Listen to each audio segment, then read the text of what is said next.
Berikut saya akan perkenalkan terlebih dahulu perwakilan dari perseroan PT Semen Indonesia yang saat ini sudah hadir di tengah kita semua. Yang tentu saja saya akan sapa. Yang pertama ada Bapak Doni Arsal selaku Direktur Utama SMGR.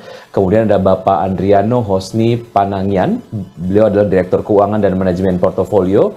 Dan juga ada Bapak Subhan, Direktur Bisnis dan Pemasaran. Kemudian juga ada Bapak Hasan Arifin, SVP of Finance, dan juga ada Ibu Febriandita Kusuma selaku SVP of Strategic Finance dan Investor Relation. Dan juga bergabung pada kesempatan kali ini ada Bapak Gatot Wicaksono, SVP of Marketing, dan juga Bapak Joni Gunawan, SVP of Sales. Terima kasih Bapak dan juga Ibu telah disempatkan untuk bergabung. Salam sehat selalu. Baik, bagi peserta yang sudah bergabung selama acara berlangsung, jika ada pertanyaan, kami silakan untuk Anda menyampaikan pertanyaan melalui fitur Q&A yang tersedia di layar Zoom, yang selanjutnya akan kami bacakan pada sesi tanya-jawab setelah pemaparan dari perseroan. Dan langsung saja kita akan menyaksikan pemaparan dari perseroan. Kepada Bapak dan juga Ibu, kami silakan. Selamat pagi, terima kasih Mas Wiki. Assalamualaikum warahmatullahi wabarakatuh. Salam sejahtera bagi kita semua. Di pagi hari yang berbahagia ini kami ingin memaparkan terkait dengan update perusahaan PT Semen Indonesia Persero Tbk dan juga profil kinerja yang telah kita capai sampai dengan kuartal 3 2023.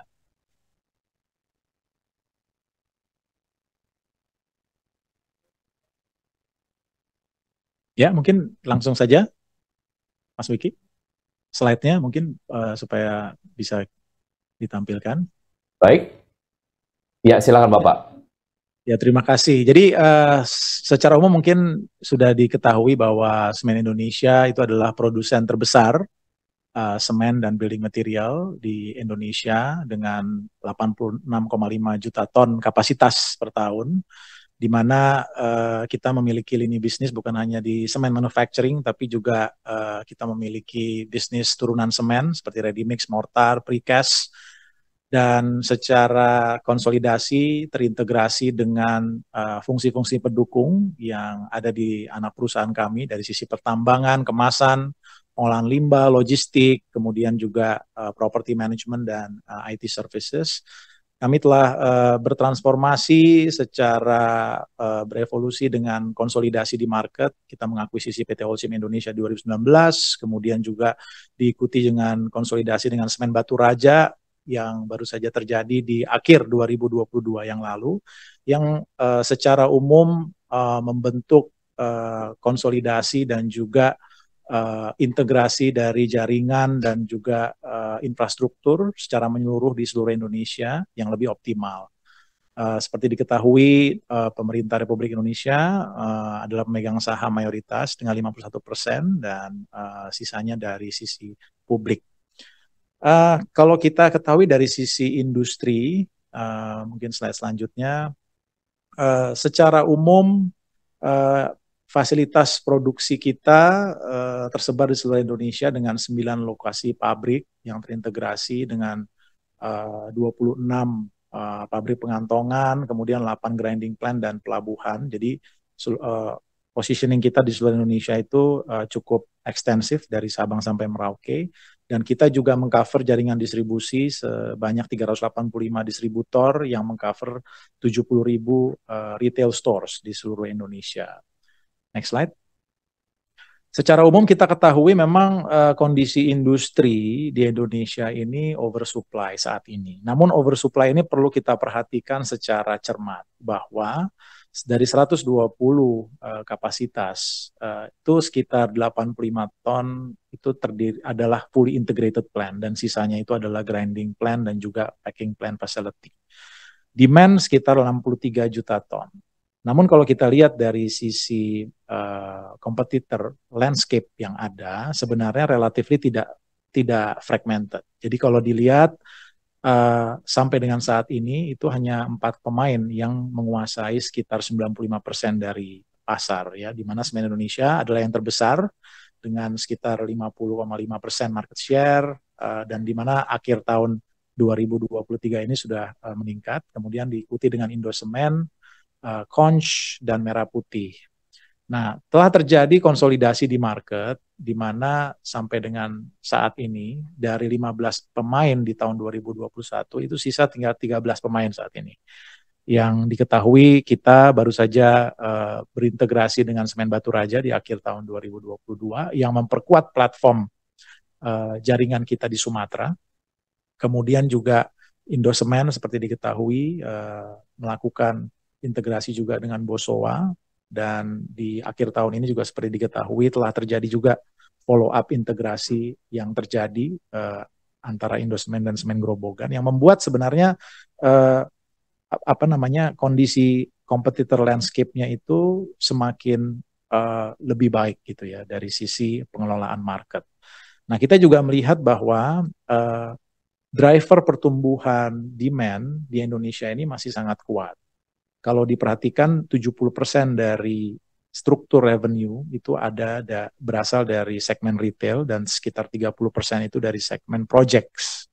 Nah, dari sisi retail sendiri sebenarnya banyak driver yang bisa menjadi leverage untuk bisa meningkatkan pertumbuhan kembali di masa depan. Contohnya kalau kita ketahui di Indonesia secara semen per kapita itu masih sangat rendah dibandingkan negara-negara tetangga. Kemudian dari sisi backlog perumahan nasional itu masih ada sekitar 12,75 juta unit backlog per tahun 2022, yang tentunya ini akan menjadi driver dari pertumbuhan demand khususnya di segmen retail. Dan yang menarik adalah dari sisi segmen project, di mana kalau kita ketahui tahun ini saja sebenarnya dari sisi bulk atau penjualan semen curah itu pertumbuhannya double digit, didukung oleh proyek-proyek strategis nasional. Salah satu yang terbesar itu adalah proyek jalan tol di Sumatera, Trans Sumatera, yang akan di-expedite pengerjaannya agar bisa selesai di kuartal 1 2025. Kemudian proyek IKN yang kita lihat juga menjadi driver terbesar dari penjualan curah. Dan banyak lagi proyek-proyek strategis, contohnya di Kalimantan Utara, smelter projects di Indonesia bagian timur, dan juga beberapa proyek-proyek lain di Jawa dan Sumatera. Dan ini adalah yang mendorong demand bisa tumbuh lebih cepat lagi di masa-masa mendatang. Nah, kalau kita lihat sebaran dari demand di slide selanjutnya, sebenarnya konsentrasi demand terbesar itu ada di Jawa dan Sumatera saat ini, di mana Jawa, Sumatera, Bali itu berkontribusi sekitar 75% dari demand. Dan kalau diperhatikan, karakteristik dari industri semen, di mana produknya itu adalah heavy dan low value, sehingga positioning dari lokasi dari pabrik, dari infrastruktur, itu sangat berpengaruh terhadap kemampuan supply dan mendapatkan pasar. Nah, itu sudah dimiliki oleh kami dengan konsolidasi yang sudah kita lakukan. 2019 mengakuisisi Holcim Indonesia yang sekarang bernama Solusi Bangun Indonesia, dan 2022 berintegrasi dengan Semen Batu Raja. Sehingga secara umum platform kami di Sumatera dan Jawa yang merupakan 75% dari kontributor demand itu sangat optimal saat ini. Nah, itu kenapa kalau kita lihat walaupun oversupply, tapi relatively dari sisi utilisasi fasilitas, kami boleh dibilang utilisasi fasilitas kami sudah bisa secara rata-rata itu di atas 70%. Ya. Bahkan di akhir-akhir tahun atau kuartal 3, kuartal 4 itu bisa sampai sekitar 85-90% utilisasi. Belum lagi didukung oleh infrastruktur port yang mendukung pasar ekspor. Jadi kami memiliki kapasitas untuk ekspor saat ini itu sampai dengan 8,5 juta yang kami utilisasi dan optimalisasi secara penuh. Nah, itu kenapa walaupun dinamika pasar yang dilihat oversupply, namun oversupply itu sendiri perlu kita lihat secara detail di mana lokasi yang paling dekat dengan central gravity of the market. Karena kalau kita perhatikan, contohnya misalnya Conch itu lokasinya ada di Indonesia bagian timur, yang relatively kontributor terhadap marketnya itu relatif lebih kecil saat ini. Itu kenapa sekitar 50% kapasitasnya itu dari Conch tersebut dia gunakan untuk pasar ekspor. Begitu juga dengan pesaing yang lain. Jadi secara relatif walaupun oversupply, namun positioning kami di market atau di center gravity of the pasar itu sangat optimal saat ini. Next-nya. Nah, itu menjadi basis atau fondasi kami untuk terus mengoptimalisasikan dan berevolusi dengan 4 strategi usaha yang utama. Yang pertama adalah dari sisi Red Ocean, di mana Red Ocean ini adalah bagaimana kita bisa mengoptimalisasi market yang existing dengan micro market strategy, kemudian mengutilisasi brand yang kita punya, jaringan distribusi dan jaringan retail stores yang sudah menjadi coverage kita untuk terus memberikan kontribusi terhadap profitability dari produk Red Ocean. Nah, tapi juga penting untuk bisa memikirkan bagaimana kita mendiversifikasi produk. Karena kembali seperti penjelasan saya sebelumnya bahwa segmen project saat ini itu menjadi driver yang cukup besar. Sehingga untuk segmen project ini perlu kita introduce produk-produk baru yang bisa memberikan solusi. Jadi bukan hanya berjualan semen, tapi juga memberikan solusi terhadap kegiatan konstruksi.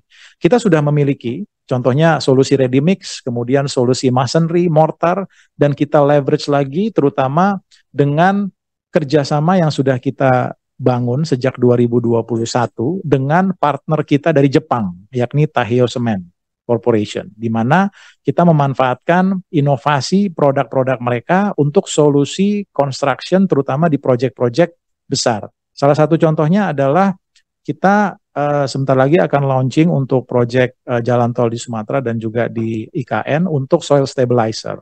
Ini sangat penting untuk mendukung suatu proyek itu konstruksinya bisa berjalan dengan cepat karena karakteristik dari soil di Indonesia itu adalah soft, sehingga membutuhkan solusi seperti ini untuk bisa mempercepat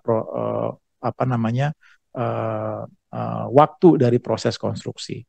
Nah, kemudian yang berikutnya adalah dari sisi optimalisasi atau mungkin slide sebelumnya, dari sisi bagaimana kita bisa mengoptimalisasi operational excellence kita. Nah, ini kita lakukan dengan terus meningkatkan penggunaan efektivitas dari penggunaan batu bara, contohnya dari sisi specific electrical energy consumption reduction dan juga thermal energy consumption reduction, dan juga bagaimana kita bisa mengoptimalisasikan konsolidasi kargo melalui anak perusahaan kita Semen Indonesia Logistik. Yang terpenting berikutnya adalah dari sisi ESG. Nah, ESG ini adalah aspek penting karena ini merupakan tulang punggung kita untuk bisa going concern, di mana kita sudah menetapkan ESG framework untuk penurunan karbon dengan meningkatkan thermal substitution rate untuk mensubstitusi batu bara. Ini kita lakukan dengan memanfaatkan municipal waste dan juga industrial waste yang akan kita olah menjadi refuse derived fuel yang bisa mensubstitusi coal sehingga bisa menurunkan karbon emisi. Itu untuk yang scope 1. Kemudian untuk yang scope 2, kita juga sudah memiliki program untuk implementasi panel surya atau solar panel untuk mensubstitusi kebutuhan listrik kita dari listrik yang menggunakan fossil fuel. Nah, ini kita sudah lakukan dan kita punya target di 2030 untuk bisa menurunkan thermal carbon emission kita di scope 1 dan 2 sesuai dengan IEA standard atau 2 degree scenario. Nah, hal tersebut kita lakukan dengan berbagai strategi yang kita sudah jelaskan tadi, dan untuk pasar domestik kita juga terus untuk mengembangkan atau memperkuat micro market strategy dan juga untuk bisa terus meningkatkan ekspor kita.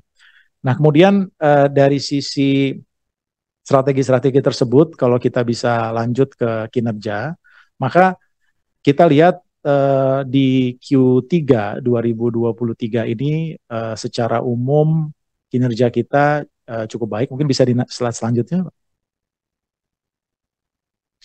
Nah, jadi kalau kita lihat di Q3 2023, sebenarnya pertumbuhan permintaan semen itu secara umum sudah menunjukkan tanda positif. Di Q3 sendiri demand itu sudah meningkat sekitar 5,9%. Kemudian ini juga sangat didukung oleh segmen bulk ya. Jadi kalau kita lihat sebenarnya segmen bulk ini sampai dengan 9 month itu sudah tumbuh cukup tinggi. Dan ini juga didukung oleh kemampuan kita untuk bisa terus memanfaatkan jaringan distribusi kita, sehingga secara umum kita bisa meningkatkan pendapatan sekitar 4% di 9 bulan pertama, dan meningkatkan laba bersih kita sekitar 1,8% di 9 bulan 2023. Secara Red Ocean, pertumbuhan volume penjualan tumbuh 5,9%, dari 27.563.000 menjadi 29.203.000 di 9 bulan pertama. Dan kita juga mengoptimalkan ekspor kita, di mana ekspor kita tumbuh sekitar 34,1% di 9 bulan pertama. Dan kita juga terus mendorong penjualan produk-produk alternatif atau turunan dari semen, contohnya ready mix, Speedcrete, TrueCrete, Minimix, dan juga Special Application Semen yang tumbuh signifikan di tahun 2023 ini, di mana kalau dari sisi ready mix tumbuh 7,7%, dan masonry atau Special Application Semen kami tumbuh cukup besar, sekitar 39,2%. Dan kita juga melakukan seperti yang tadi ya, strategi operational excellence yang sudah menunjukkan hasil di 2023, di mana kita bisa mengefisiensikan beban usaha kami di 9 bulan ini dengan efisiensi sekitar 8,1%, dan juga menurunkan clinker factor PCC dari 63,2% menjadi 61,8%. Ini juga salah satu aspek yang kita dorong untuk bisa mendukung program dekarbonisasi.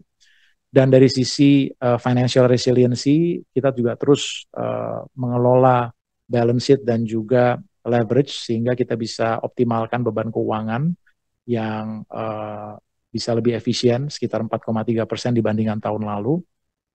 Dan program dekarbonisasi terus kita lanjutkan, dan kita bisa meningkatkan thermal substitution rate kita ke level 7,3% di 9 bulan 2023, sehingga bisa menurunkan emisi karbon kita sekitar 0,3% di 9 bulan pertama 2023.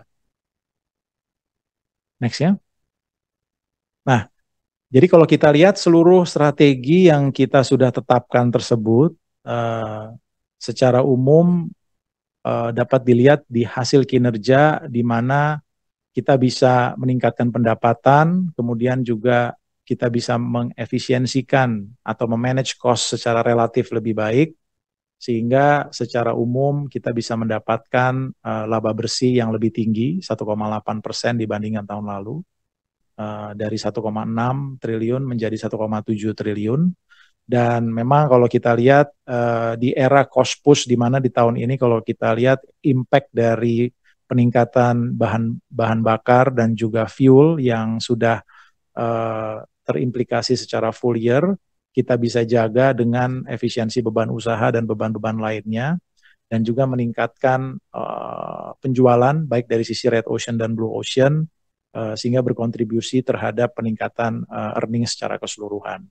Nah, ini terus akan kita lakukan, dan kita memang melihat potensi market itu cukup besar, terutama dari driver project strategis nasional, yang kita lihat memang akan terus bertumbuh sampai dengan 5 tahun ke depan. Dan kita harapkan dengan kombinasi program cost management dan juga optimalisasi Red Ocean, Blue Ocean, optimalisasi ekspor, kita melihat peluang untuk bisa terus meningkatkan profitability dan juga earning ke depannya untuk meningkatkan value bagi para shareholder. Demikian paparan dari kami. Terima kasih, dan saya serahkan kembali ke moderator. Baik, terima kasih kepada perwakilan perseroan atas pemaparan yang sudah diberikan dan pada kesempatan kali ini juga sudah bergabung Bapak Doni Arsal, Direktur Utama SMGR, dan juga Ibu Vita Mahreini, Corporate Secretary dari SMGR. Terima kasih sudah bergabung Bapak dan juga Ibu. Dan segera kita akan masuki sesi tanya jawab dan kami melihat ini sudah ada beberapa pertanyaan yang sudah masuk. Kita akan coba bacakan pertanyaan yang pertama. Kita akan lihat kira-kira ini pertanyaan datangnya adalah dari Bapak Aska dari Bisnis Indonesia. Pasar semen menunjukkan pertumbuhan positif pada kuartal 3 tahun 2023, walaupun sempat mengalami kontraksi pada semester 1 tahun 2023. Apakah pertumbuhan ini juga dirasakan oleh SIG? Kemudian pertanyaan berikutnya masih dari Pak Aska adalah bagaimana SIG melihat prospek pasar semen ke depan dan strategi apa yang disiapkan. Untuk dua pertanyaan ini saya silakan kepada Bapak Subhan dan juga Pak Hosni untuk menjawab. Silakan Bapak-Bapak. Mungkin Pak Subhan, kalau ada bisa memulai jawaban, nanti saya akan tambahkan. Terima kasih Pak. Baik, terima kasih. Memang tadi seperti yang dipaparkan oleh Pak Hosni bahwa memang kalau kita lihat di Q3 pertumbuhan semen cukup atraktif dibanding dengan Q2 ya. Kalau kita lihat sampai dengan first half memang masih minus, tetapi di Q3 ini pertumbuhannya cukup baik. Kalau kita lihat secara total mengalami pertumbuhan sekitar 6,6%. Dan semua segmen mengalami pertumbuhan, baik dari sisi retail maupun dari sisi project base. Dan kalau kita lihat ini sejalan, pertumbuhan di Q3 ini sejalan dengan pertumbuhan volume kami ya di Semen Indonesia Group. Sehingga memang kalau kita lihat di Q3 kami bisa bertumbuh meskipun sedikit melebihi dari pertumbuhan market.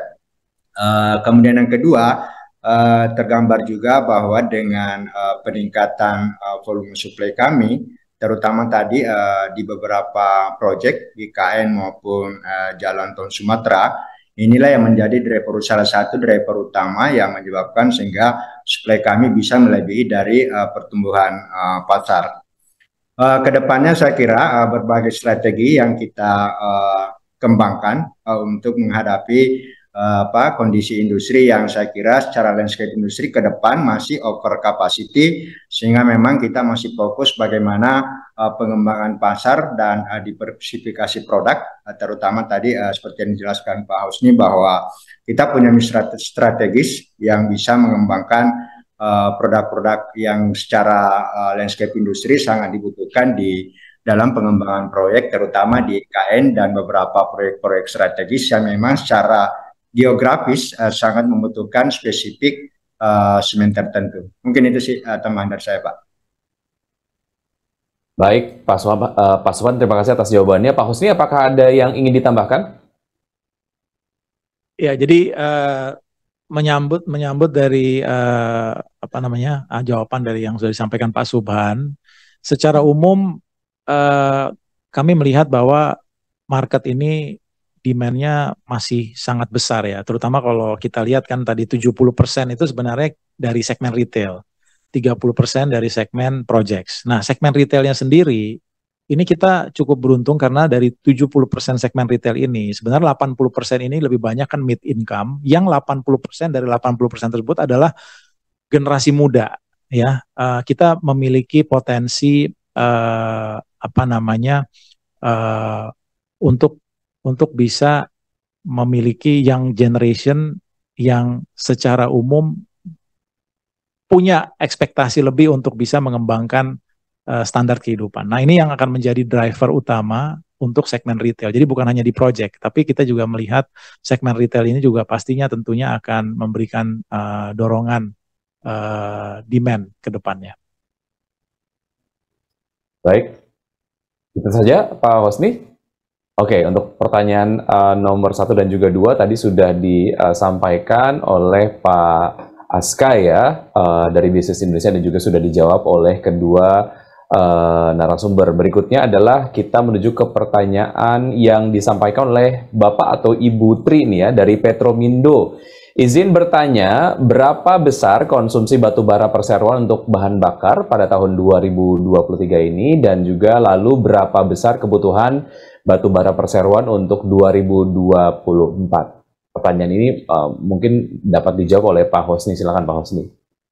Secara rata-rata sekitar 6 juta ton per tahun. Namun memang kita yang seperti tadi saya sampaikan bahwa kita ada program untuk meningkatkan thermal substitution rate sehingga bisa menurunkan kebutuhan kita akan batu bara dan juga ini kita lakukan dengan memanfaatkan municipal waste, industrial waste dan alternative fuel yang sudah kita mulai sebenarnya dari tahun lalu. Makanya thermal substitution rate kita sudah meningkat, bahkan di tahun ini kita targetkan tuh akan ending di sekitar 8%. Target kita untuk mencapai sekitar 25% di tahun 2030.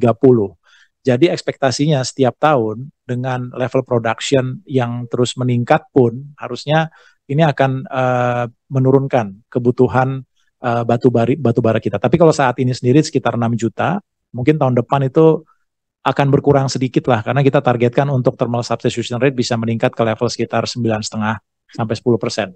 Gitu Pak. Baik, terima kasih Pak Hosni. Berikutnya adalah pertanyaan ketiga. Ini terkait kerjasama dengan PLN untuk pengembangan 572 MWP solar panel. Mohon dapat disampaikan update terkait dengan hal ini. Mungkin untuk pertanyaan yang satu ini dapat dijawab oleh Pak Doni dan juga Pak Hosni ya. Saya ke Pak Doni terlebih dahulu, silakan Pak Doni. Baik, jadi kita udah kerjasama dengan PLN untuk bisa membangun solar panel di seluruh wilayah pabrik yang dimiliki oleh SIG Group. Ya. Follow up dari MOU tersebut, saat ini sedang melakukan studi Pak.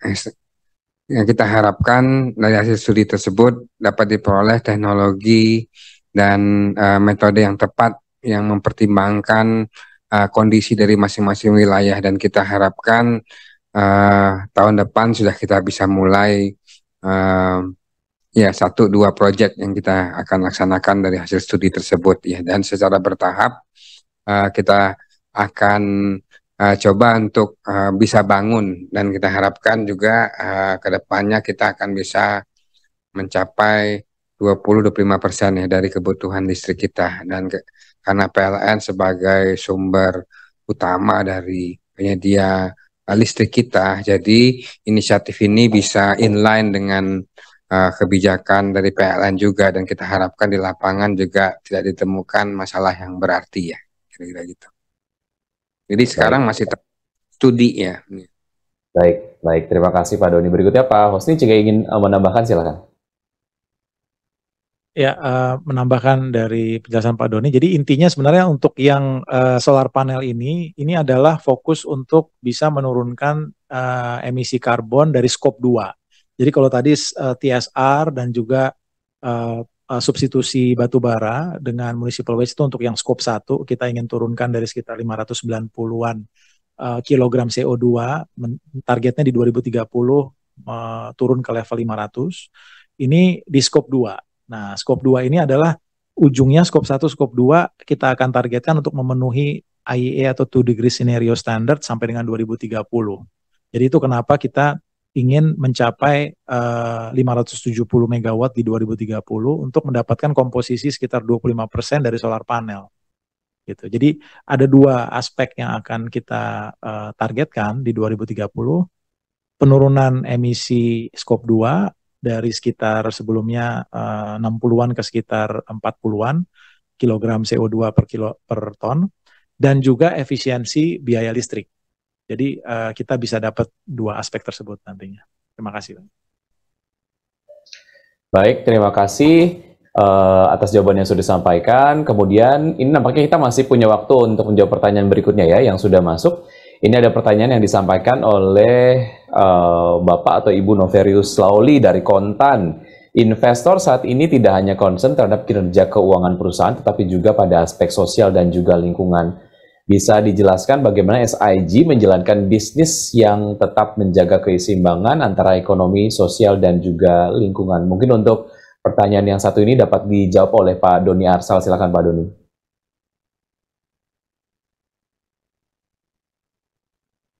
Baik, jika ada Bapak dan juga Ibu yang ingin juga melengkapi, kami silakan.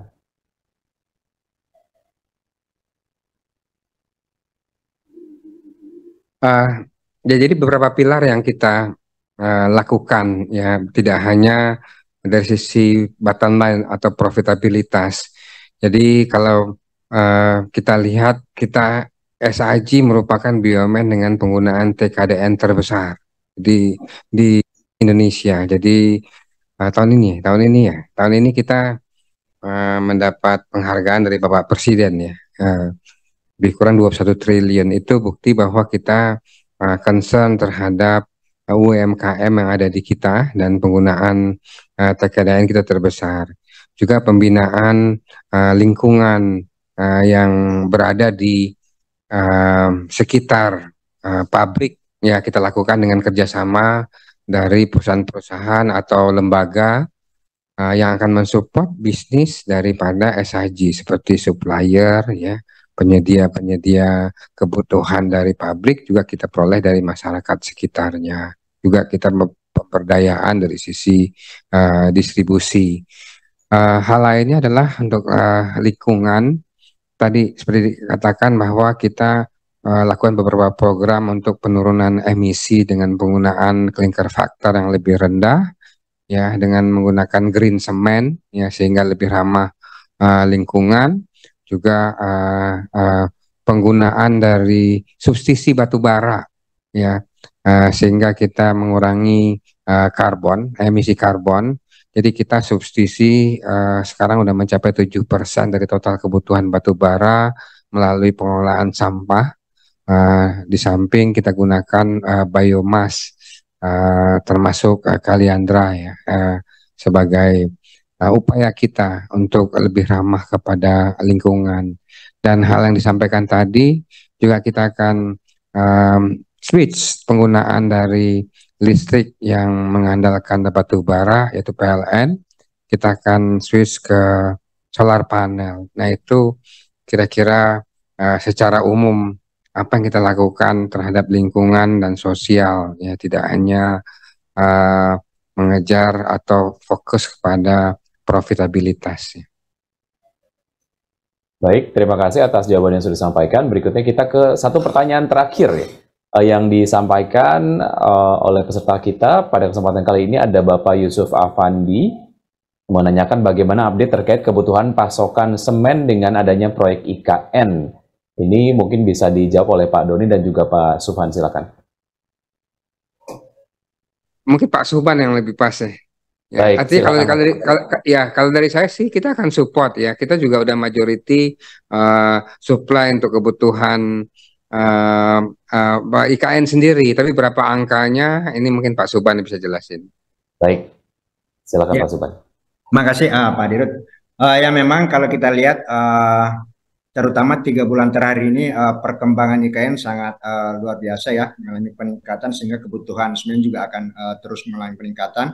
Dan kami sudah mensuplai hampir 80% dari total kebutuhan IKN adalah dari SIG.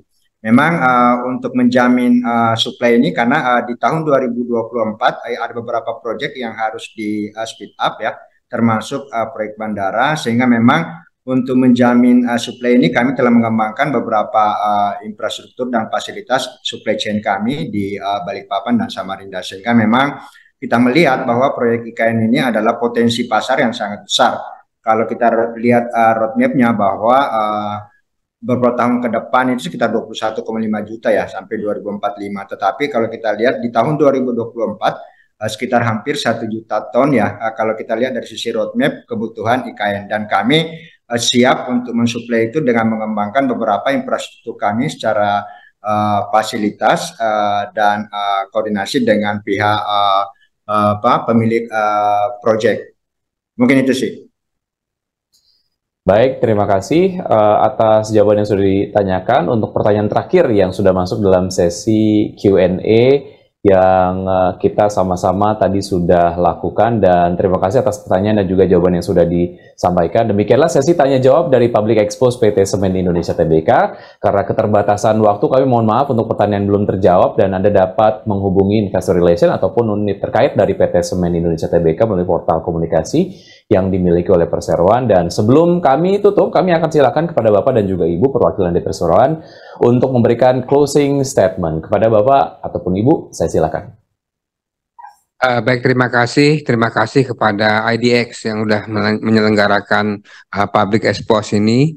Juga terima kasih kepada teman-teman semua investor, media, dan audiens lainnya yang mengikuti perkembangan SIG. Alhamdulillah, di tengah situasi yang cukup penuh tantangan, SIG berhasil tampil dengan kinerja yang baik, dan kita harapkan ke depan kita akan terus berkembang dan memberikan performance terbaik ya, dari sisi kinerja perusahaan, dan kita harapkan juga diikuti dengan kinerja pergerakan harga saham. Sekali lagi terima kasih. Wassalamualaikum warahmatullahi wabarakatuh. Waalaikumsalam warahmatullahi wabarakatuh. Terima kasih Pak Doni atas closing statement yang sudah diberikan. Hadirin yang kami hormati, usai sudah paparan publik yang disampaikan oleh PT Semen Indonesia Tbk. Mari kita beri aplaus kepada para penyaji dari Perseroan dalam acara kali ini.